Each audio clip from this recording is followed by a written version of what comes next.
Indonesia sekarang dicengkeram oleh dua negara adidaya, yaitu Cina dan Amerika. Bahkan sampai kita lihat, kita saksikan, begitu Indonesia dicengkeram oleh dua kekuatan adidaya, yaitu Cina dan Amerika, muncul sebuah nota diplomatik dengan kode referensi Beijing 1448. Isinya apa? Kementerian Luar Negeri Cina dan Kementerian Luar Negeri Amerika sepakat untuk melakukan akselerasi, percepatan, menjadikan Indonesia menjadi sebuah negara sekuler. Allahu Akbar.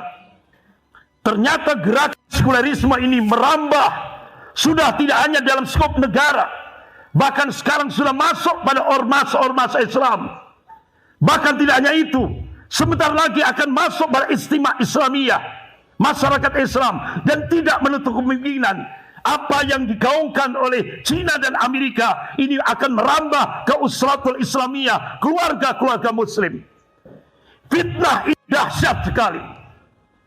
Masyarakat muslimin, jamaah rahimakumullah.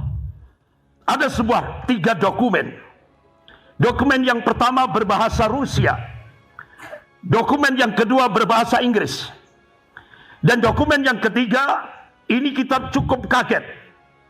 Itu muncul di majalah Al-Mujtama, terbit di Kuwait, Timur Tengah. Dari 3 dokumen ini, Allahu Akbar, ada 9 strategi musuh-musuh Islam, golongan kafir, ingin menghancurkan Islam, lebih khusus pada 2 negara, yaitu Indonesia dan Pakistan. Targetnya 2025. Dalam 3 dokumen itu ada 9 strategi yang diungkap untuk menghancurkan kaum muslimin, lebih khusus di 2 negara, yaitu Indonesia dan Pakistan. Yang pertama, Bismillahirrahmanirrahim. Masyarakat muslimin, jamaah Id rahimakumullah. Baru saja kita ditinggal oleh Syahrul Mubarak, yaitu Syahrul Ramadan. Mudah-mudahan selama bulan Ramadan kita bisa menjalaninya penuh dengan iman wal ihtisab, penuh dengan ibadah dan amal soleh, sehingga insya Allah kita semuanya mendapatkan apa yang dijanjikan oleh Allah Subhanahu wa Ta'ala, yaitu 1 derajat puncak manusia di sisi Allah Subhanahu wa Ta'ala, yaitu muttaqin. Ketika kita melakukan muhasabah, harta yang kita miliki, jabatan, pangkat, kedudukan yang kita miliki, martabat, keturunan yang kita miliki, kecantikan, ketampanan yang kita miliki, bukan merupakan ukuran tunggal kemuliaan seseorang di hadapan Allah. Akan tapi ukuran tunggal kemuliaan seseorang di hadapan Allah hanyalah ketakwaannya. Inna akramakum indallahi atqakum. Sesungguhnya orang yang paling mulia di antara kamu di sisi Allah adalah siapa yang paling bertakwa kepada Allah Subhanahu wa Ta'ala. Masyarakat muslimin, jamaah Id rahimakumullah. 1 bulan kita ditarbiyah dengan Syahrul Mubarak, yaitu Syahrul Ramadan. Mudah-mudahan selama 1 bulan itu benar-benar ini tempaan yang insya Allah akan membuat keistiqomahan kita dalam beriman kepada Allah, dalam mentauhidkan Allah dalam segala aspek kehidupan. Dan selama bulan Ramadan kita benar-benar menjadikan kita semuanya menjadi hamba-hamba Allah yang ati'ullah wa ati'ur Rasul. Dan mudah-mudahan selama bulan Ramadan menjadikan kita semuanya menjadi mempunyai mental yang baja ketika menghadapi berbagai macam mihnah, ujian, cobaan, tantangan, tribulasi kehidupan ke depan yang hampir 11 bulan yang akan kita hadapi bersama. Karena Allah Subhanahu wa Ta'ala memberikan tanbih kepada kita dalam surah Al-Ankabut ayat 2 sampai 3. A'udzubillahi minasyaitonir rajim. Ahasiban nas ayyutraku ayyakulu amanna wa hum la yuftanun. Walaqad fatana alladziina min qablihim Fa innamallahu alladziina shadaqu wa la innamal kadhibin.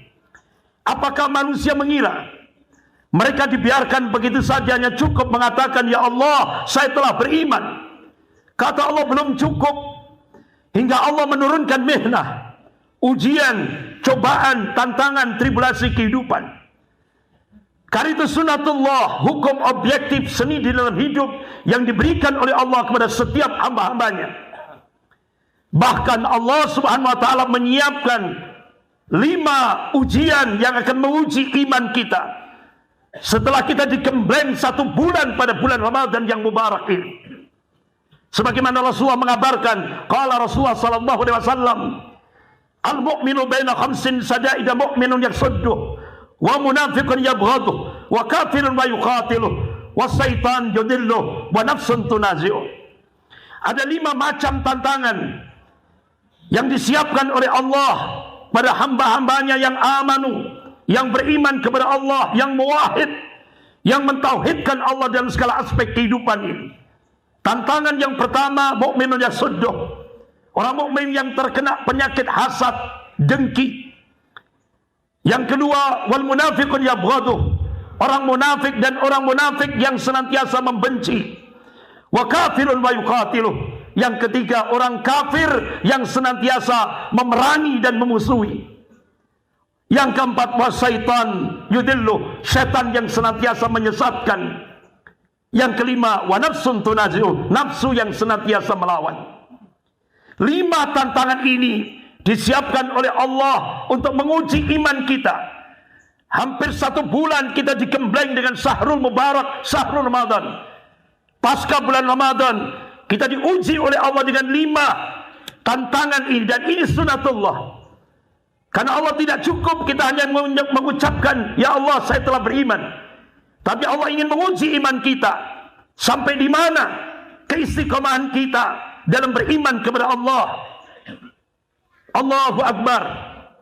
Allahu Akbar. La ilaha illallah. Wallahu Akbar. Allahu Akbar. Walillahil hamd. Masyaallah muslimin, jamaah rahimakumullah. Dari Hudzaifah bin Yaman radhiyallahu anhu, Rasulullah mengabarkan tentang 5 periodisasi sejarah yang akan dialami oleh umat Rasulullah sallallahu alaihi wasallam hingga menjelang yaumil qiyamah. Qala Rasulullah sallallahu alaihi wasallam, takun nubuwah fikum masyaallah an takuna thumma yarfa'uha idza sayarfa'ha. Thumma takunu khilafatan ala minhaj nubuwah fayakunu masyaallah an takuna thumma yarfa'uha idza sayarfa'ha. Thumma takunu mulkan adhan fayakunu masyaallah an takuna thumma yarfa'uha idza sayarfa'ha. Thumma takunu mulkan jabriyah fayakunu masyaallah an takuna thumma yarfa'uha idza sayarfa'ha. Thumma takunu khilafatan ala minhaj nubuwah. Kemudian Rasulullah diam. Ini hadis rawahu Ahmad. Rasulullah mengabarkan tentang 5 periodisasi sejarah yang akan dialami oleh umat Rasulullah. Dan sekarang kita memasuki fase yang keempat, yaitu mulkan jabriyah. Rasulullah mengabarkan dalam kitab Sahih Muslim bab al-fitan wa asrarus saah. Ini masa di mana kita hidup sekarang ini masa-masa yang cukup berat yang akan dialami oleh umat Rasulullah yang skupnya global. Tidak hanya Indonesia, seluruh dunia.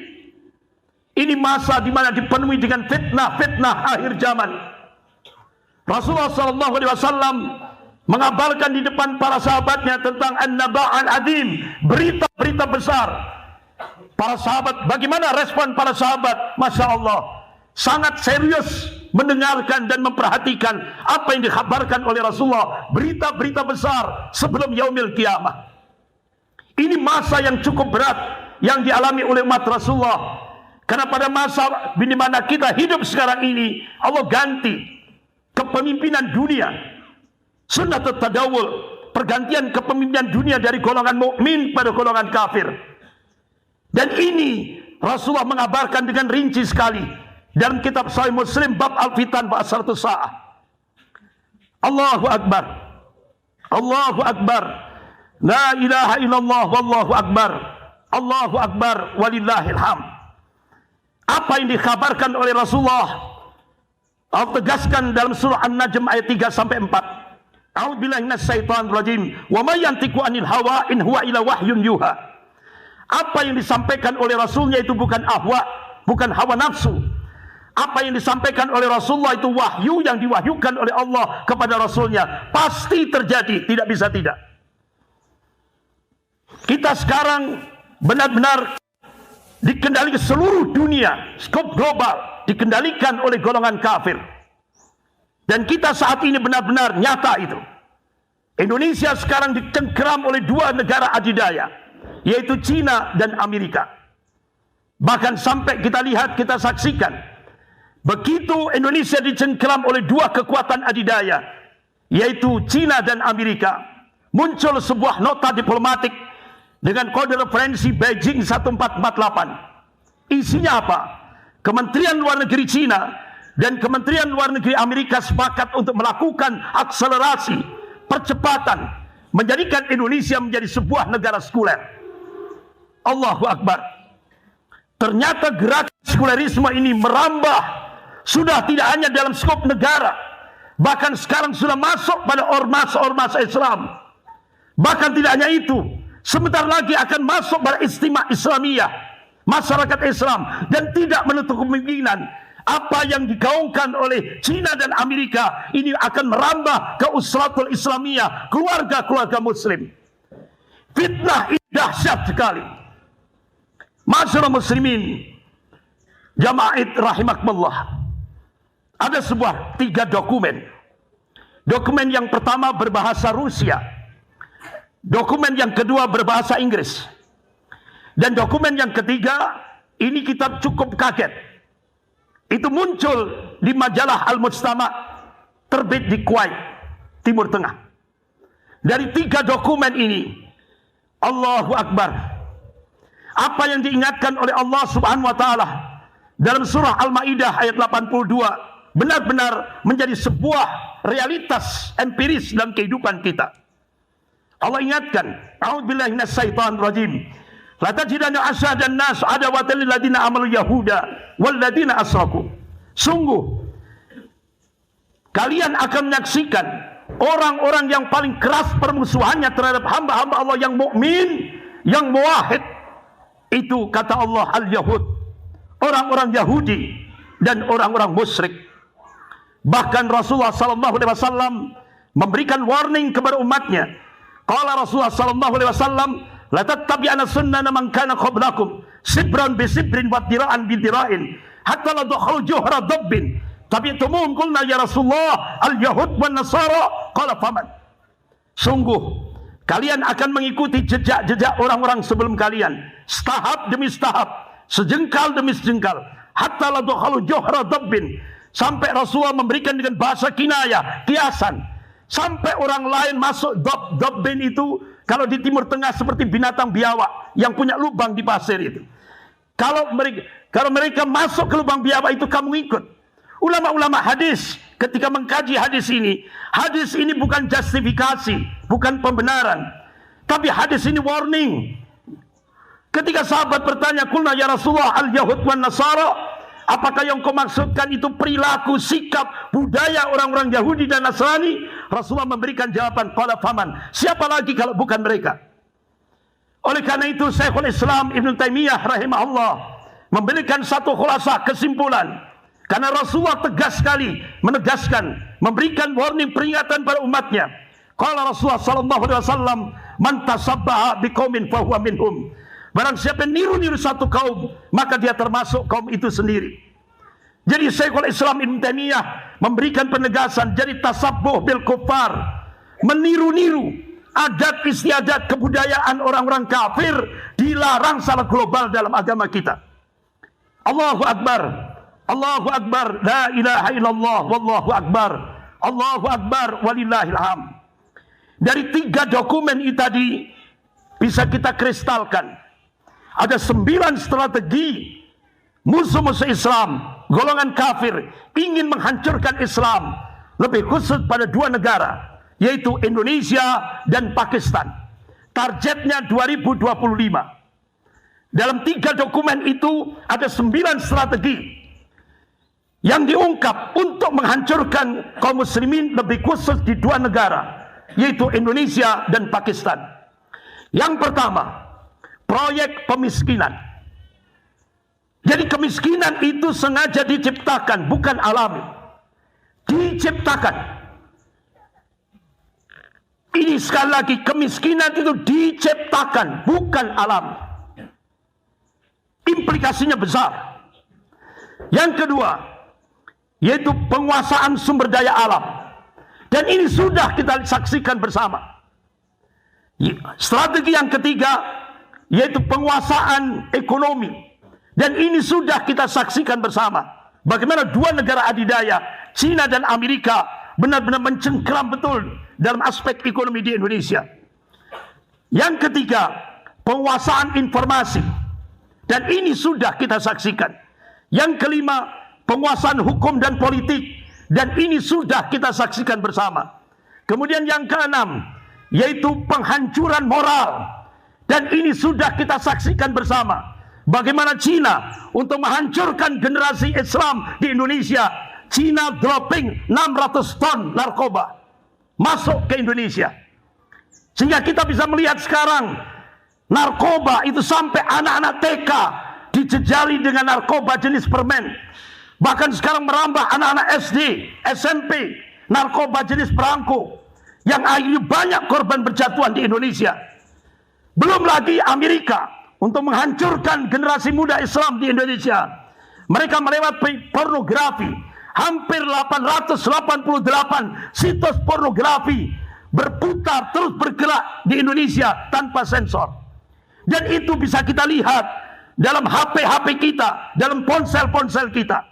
Sehingga akhirnya banyak lembaga-lembaga riset di Indonesia mengungkap sekarang di Indonesia bahkan anak SD memperkosa anak TK. Anak SMP melahirkan di sekolahnya. Anak SMA melahirkan di sekolahnya. Bahkan penyimpangan seksual hampir di seluruh Indonesia itu angkanya sudah 60%. Dan tingkat SMA 60% SMP dan SMA. Angka penyimpangan seksual.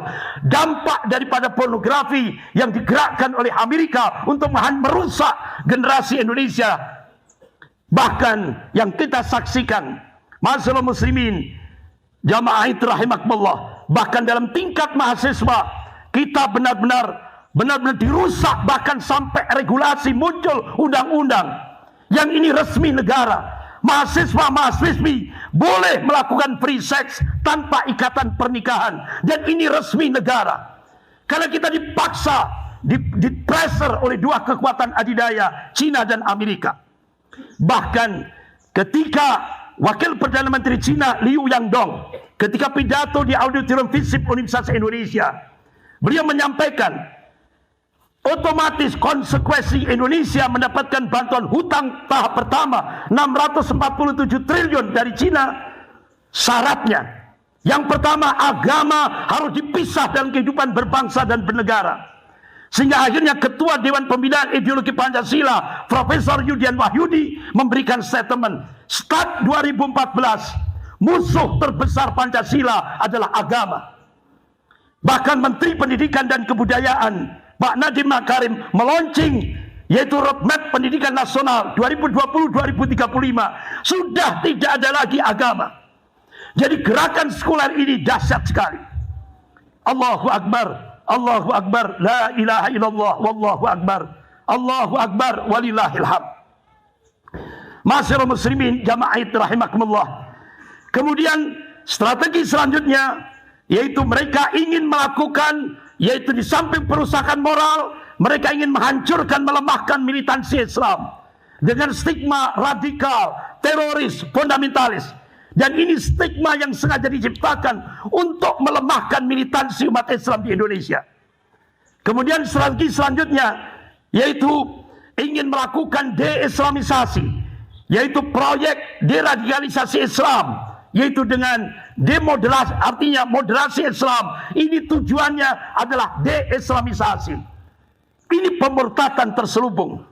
Kemudian yang kesembilan, strategi yang kesembilan, konversi agama. Pemurtadan yang dilakukan oleh lembaga-lembaga misi, targetnya 2025 mereka mentargetkan akan terjadi pemurtadan besar-besaran di Indonesia dan Pakistan. Allahu Akbar, Allahu Akbar, la ilaha illallah, wallahu akbar, Allahu Akbar, walillahil hamd. Masyaallah muslimin jamaah rahimakumullah. Tidak perlu saya perpanjang, tambah sumpek nanti. Bagaimana solusi konkret ketika kita menghadapi tantangan eksternal dan internal? Masyaallah muslimin jamaah rahimakumullah. Rasulullah memberikan arahan. Qala Rasulullah sallallahu alaihi wasallam, wa innal iman idza waqa'atil fitan bisam. Jadi kalau sudah fitnah-fitnah akhir zaman itu sudah meluas seluruh dunia, termasuk di Pare, barometer iman kita bukan di Saudi, bukan di Kuwait, bukan di Mesir, bukan di Dubai, Uni Emirat Arab, tapi Rasulullah mengabarkan barometer iman kita kalau sudah fitnah-fitnah akhir zaman ini sudah mengglobal. Barometer iman kita Rasulullah tegaskan bila di Syam, di bumi Syam. Bumi Syam yang mana? Rasulullah menegaskan qala bi Baitul Maqdis, yaitu di Baitul Maqdis Palestina. Bagaimana kita lihat? Allahu Akbar. Ada seorang ulama Palestina, ada seorang ulama bila di Syam. Beliau adalah Syekh Dr. Majid Irsan Al-Kilani. Beliau keluarga mujahid. Ayahnya mujahid di Palestina, ibunya mujahidah di Palestina. Masya Allah, dalam dunia akademik beliau luar biasa. Beliau menulis 2 tesis sekaligus. Tesis yang pertama diberi judul Nas'at Al-Qadiriyah, pertumbuhan Madrasah Syekh Abdul Qadir Al-Jilani, karena beliau adalah keturunan Syekh Abdul Qadir Al-Jilani. Kemudian tesis yang kedua diberi judul Tatawur Mafhum An-Nadhariyah At-Tarbawiyatul Islamiyah, dalam aspek pendidikan Islam. Bahkan beliau menulis kitab yang benar-benar mewarnai dunia Islam, termasuk di Indonesia. Bahkan kitab-kitab yang ditulis oleh beliau mendapatkan rekomendasi dari Universitas Madinah Al-Munawwarah. Yaitu beliau tulis kitab Trilogi Usul Tarbiyatul Islamiyah. Bahkan beliau menulis karya ilmiah dalam skop global, yaitu Falsafah Tarbiyatul Islamiyah. Bahkan disertasi doktor beliau yaitu studi analisis Tarbiyatul Islamiyah Syekhul Islam Ibnu Taimiyah rahimahullah.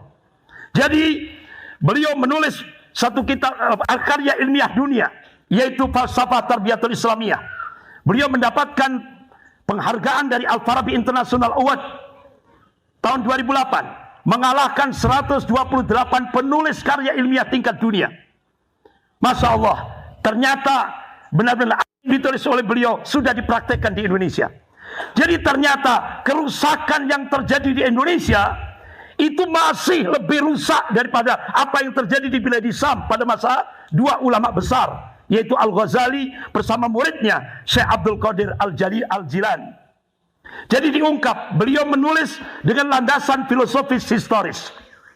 Beliau ungkap, jadi kondisi umat Islam pada masa itu di Biladi Syam terpuruk, sangat lemah. Bahkan aliran-aliran sesat meluas di mana-mana. Bahkan pada masa itu didominasi oleh ulama su. Apa ulama su? Ibnu Qudamah rahimahullah dalam kitabnya Minhajul Qasidin, ciri ulama su, ulama yang dengan ilmunya dia bernikmat-nikmat dengan dunia. Ulama yang dengan ilmunya dia mencari kedudukan di sisi ahli dunia. Bahkan Ibnu Qayyim Al-Jauzi rahimahullah mengatakan kalau ulama su itu adalah dengan lisannya dia mengajak ke surga, dengan perbuatannya dia ngajak ke neraka. Oleh karena itu Rasulullah mengabarkan ulama su itu manusia yang paling jahat di kolom bumi ini. Bahkan Rasulullah mengkhawatirkan, qala Rasulullah sallallahu alaihi wasallam, "Inna ma akhafu ala ummati a'immatal mudillin." Rawahu Tirmidzi. Yang aku khawatirkan atas umat ini, kata Rasulullah, yaitu munculnya pemimpin yang menyesatkan umat. Dan ini mendominasi pada masa itu di Biladi Syam. Masya Allah. Akhirnya apa yang terjadi? Muncul iftiraq, perpecahan di tengah-tengah kaum muslimin pada masa itu. Jadi perpecahannya bukan masalah akidah, tapi perpecahannya masalah perebutan jabatan, kedudukan, kekuasaan. Akhirnya muncul penyakit ta'assub, fanatik kelompok, fanatik golongan. Ini sangat-sangat mendominasi pada masa itu. Sehingga puncaknya muncullah muwalah bil kuffar. Dari kelompok-kelompok umat Islam yang pecah-pecah ini tadi. Akhirnya dia minta bantuan golongan kafir untuk menghancurkan saudaranya sendiri sesama muslim. Dan ini terjadi pada masa dua ulama besar itu, yaitu Al-Ghazali bersama muridnya Syekh Abdul Qadir Al-Jilani. Akhirnya ini dipantau oleh tokoh, yaitu pemimpin Katolik pada masa itu, yang dulu pusatnya itu di Klimang, Perancis Selatan. Kalau sekarang di Roma, Vatikan, Italia. Jadi akhirnya Paus Urbanus II memobilisasi pasukan salib seluruh daratan Eropa. Akhirnya digerakkan, dan rabi-rabi Yahudi berhasil memasukkan dua agennya, yaitu Godfrey dan Peter. Akhirnya tepat bulan Juli 1097 Miladiah, pasukan salib memberikan ultimatum kepada umat Islam yang ada di Bilad Syam. Manakala umat Islam itu berada di Al-Quds, di Masjid Al-Aqsa dan di sekitar Masjid Al-Aqsa, dijamin aman. Tapi ternyata ultimatum ini tipu daya. Keesokan harinya, Allahu Akbar, hampir 70.000 kaum muslimin dibantai dengan cara-cara biadab, dengan cara-cara yang keji. Bahkan anggota pasukan salib, yaitu Raymond Teresi, ketika dia menunggang kuda, di tengah-tengah berserakan mayat-mayat kaum muslimin, puluhan ribu kaum muslimin itu, mereka berhasil masuk di pintu gerbang Masjid Al-Aqsa. Ternyata darahnya umat Islam itu sampai setinggi kaki kudanya. Allahu Akbar, Allahu Akbar, la ilaha illallah, wallahu akbar, Allahu Akbar, walillahil hamd. Apa respon dua ulama ini? Akhirnya Al-Imam Al-Ghazali rahimahullah bersama muridnya Syekh Abdul Qadir Al-Jilani akhirnya mengambil satu ayat dalam Al-Quranul Karim, surah Ar-Ra'd ayat 11 itu. A'udzubillahi minasyaitonir rajim. Innallaha la yughayyiru ma biqaumin hatta yughayyiru ma bi anfusihim. Sesungguhnya Allah tidak akan merubah kondisi satu kaum hingga kaum itu merubah apa yang ada pada dirinya sendiri. Ini quantum change, kuantum perubahan yang akan diberikan oleh Allah. Allah tidak akan merubah nasib umat Islam kalau umat Islam tidak mau berubah. Akhirnya Al-Ghazali bersama muridnya Syekh Abdul Qadir Al-Jilani mengambil satu hadis sahih riwayat Muslim. Qala Rasulullah sallallahu alaihi wasallam, wa inna fil jasadi mudghah, idza salat salat jasadu kullu, wa idza fasadat fasadat jasadu kullu, ala wahil qalb. Riwayat Muslim. Ketahuilah, setiap jasad manusia ada segumpal darah. Kalau segumpal darah itu baik, baiklah semuanya. Kalau segumpal darah itu jelek, jeleklah semuanya. Ala wahil qalb. Ketahuilah, yang dimaksud segumpal darah itu adalah kolbu. Jadi kenapa Al-Ghazali bersama muridnya Syekh Abdul Qadir Al-Jilani menjadikan kolbu untuk dijadikan pijakan membangun kuatul ummah? Karena ternyata di dalam kolbu itu ada kuatul fikrah dan kuatul hamasah, kekuatan pemikiran dan kekuatan semangat. Akhirnya Al-Ghazali bersama muridnya Syekh Abdul Qadir Al-Jilani membangun madrasah Al-Quran. Umat ini dibangun kekuatannya dengan Al-Quran dan As-Sunnah.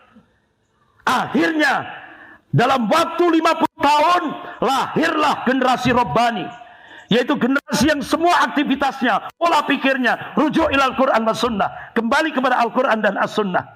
Masya Allah, selama 50 tahun itu lahirlah Salahuddin Al-Ayyubi rahimahullah. Jadi karya besar Al-Ghazali bersama muridnya Syekh Abdul Qadir Al-Jilani ini adalah memunculkan Salahuddin Al-Ayyubi rahimahullah. Sehingga akhirnya Salahuddin Al-Ayyubi berangkat bersama pasukannya yang pertama kali dihancurkan, yaitu Daulah Syiah Fatimiyah yang ada di Mesir. Kemudian beliau hancurkan pasukan salib yang sudah menguasai Masjid Al-Aqsa, kiblat pertama kali kaum muslimin, tempat Isra Mi'raj Nabi kita Rasulullah SAW selama 88 tahun. Yaumil Jum'ah, hari Jum'ah, dibebaskan oleh Panglima pasukan Islam Salahuddin Al-Ayyubi, didikan dari Al-Ghazali bersama muridnya Syekh Abdul Qadir Jailani, Syekh Abdul Qadir Al-Jilani rahimahullah. Bapak-bapak, ma'asyiral muslimin jama'at rahimakumullah. Alhamdulillah, kita bersyukur. Ternyata apa yang dirintis oleh Al-Ghazali bersama muridnya Syekh Abdul Qadir Al-Jilani, ya Allah, ternyata sudah dipraktekkan di Indonesia. Kita bisa melihat sekarang di mana-mana di seluruh Indonesia muncul pesantren tahfidzul Quran, geria Quran, rumah Quran, kampung Quran. Bahkan dengan pertumbuhan yang sangat besar ini, akhirnya Cina minta kepada pemerintah Indonesia untuk menstop gerakan pertumbuhan rumah Quran.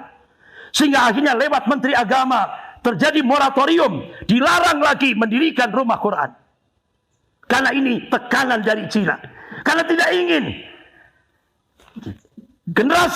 generasi Rabbani ini menguasai Indonesia. Sehingga Cina minta agar dipressure, ditekan dan di stop. Tidak boleh berkembang lagi. Inilah makar-makar golongan kafir. Tapi ingat, Allah memberikan satu optimisme. Wa makar wa makarallah wallahu khairul makirin. Mereka membuat makar, tapi Allah membalas makar mereka, dan Allah sebaik-baik pembuat makar. Akhirnya ada seorang ulama Palestina, yaitu Syekh Dr. Abu Bakar Al-Awawidah. Masya Allah. Beliau melakukan riset dan satu hadis. Qala Rasulullah sallallahu alaihi wasallam, "Inna Allah yab'atsu li hadhil ummah ala ra'si kulli mi'atin sanatin may yujaddidu laha dinaha." Rawahu Abu Dawud. Sesungguhnya Allah akan membangkitkan di tengah-tengah umat Rasulullah ini dalam setiap penghujung 100 tahun, yaitu seorang al-mujaddid. Imam Ahmad bin Hanbal rahimahullah, akhirnya beliau mencari hadis-hadis sahih dalam Kutubus Sittah dengan matan hadis yang sama, yaitu al-mujaddid. Masya Allah, beliau temukan. Dan akhirnya beliau mengambil kesimpulan. Yang pertama, mujaddid yang pertama, Khalifah Umar bin Abdul Aziz rahimahullah, yaitu cucunya Khalifah Umar bin Khattab radhiyallahu an. 100 tahun lagi, mujaddid yang kedua, gurunya Imam Ahmad, yaitu Imam Syafi'i rahimahullah. Kemudian 100 tahun lagi, beliau memberikan statement, wallahu alam. Akan tapi Syekh Dr. Abu Bakar Al-Awawidah, beliau seorang ulama Palestina, beliau mengambil satu kesimpulan, berdasarkan riset beliau, insya Allah berdasarkan nas-nas syar'i, Allah akan bangkitkan pemantik awal Sabatul Islamiyah, kebangkitan Islam global, yaitu dari arah timur Indonesia. Akhirnya hasil riset beliau, ada gayung bersambut, ada istimewa ulama seluruh dunia di Timur Tengah. Seluruh ulama dunia berdoa, ya Allah, jadikan umat Islam Indonesia itu diprediksi 2024. Jadikan umat Islam di Indonesia menjadi pemantik awal Sabatul Islamiyah, kebangkitan Islam global. Bahkan Syekh Imran Hussein yang bisa kita lihat di YouTube, beliau meyakini insya Allah 2024 Allah akan bangkitkan dari arah timur, termasuk dari Pare Kediri. Allahu Akbar. Bahkan Rasulullah SAW menegaskan, bahkan Syekh Dr. Abu Bakar Al-Awawidah sampai beliau minta umat Islam Indonesia, genapi syarat-syaratnya supaya kalian layak dipilih oleh Allah untuk menjadi pemantik awal Sabatul Islamiyah. Bahkan ulama-ulama di kawasan ASEAN, Malaysia, Brunei Darussalam, semuanya meyakini insya Allah 2024 Allah akan bangkitkan Sabatul Islamiyah dari Indonesia. Amin. Bahkan masyaallah muslimin rahimakumullah, di Turki. Kenapa di Turki?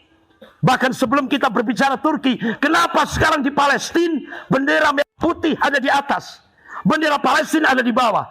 Ternyata semua ulama-ulama Palestina meyakini insya Allah pemantik awalnya Allah akan bangkitkan dari Indonesia. Bahkan di Turki, mayoritas lembaga pendidikan Islam di Turki itu mata pelajaran eskulnya bahasa Indonesia. Kenapa? Karena ulama-ulama di Turki meyakini insya Allah pemantik awalnya akan Allah munculkan dari Indonesia. Dan mudah-mudahan termasuk dari Pare Kediri. Allahu Akbar. Masyaallah muslimin jamaah rahimakumullah. Mudah-mudahan Allah Subhanahu wa taala menjadikan kita semuanya menjadi ansarullah, penolong-penolong agama Allah sampai kita menghadap Allah. Mudah-mudahan kita diberikan akhir yang husnul khatimah. Amin ya rabbal alamin. Marilah kita tundukkan hati dan jiwa kita ke hadirat Allah Subhanahu wa taala dengan mudah-mudahan, dengan harapan mudah-mudahan doa-doa kita dikabulkan oleh Allah Subhanahu wa taala. Allahumma salli ala Muhammad wa ala ali Muhammad walhamdulillahi rabbil alamin. Allahumma ighfir lil muslimina wal muslimat wal mu'minina wal mu'minat al ahya'u minhum wal amwat. Rabbi ij'alna muqimas salat wa min dzurriyyati rabbana wa taqabbal du'a. Rabbana hab lana min azwajina wa dhurriyyatina qurrata a'yun waj'alna lil muttaqina imama. Rabbana la tuzigh qulubana ba'da idh hadaytana wa hab lana min ladunka rahmah innaka antal wahhab. Rabbana atina min ladunka rahmatan wa hayyi' lana min amrina rasada. Ya Rahman ya Rahim ya Ghafur ya Syakur ya Hayyu ya Qayyum bi rahmatika nastaghitsu. Allahumma asrif anna su'bi ma syi'ta wa kaifa syi'ta innaka la tasawwur qadir.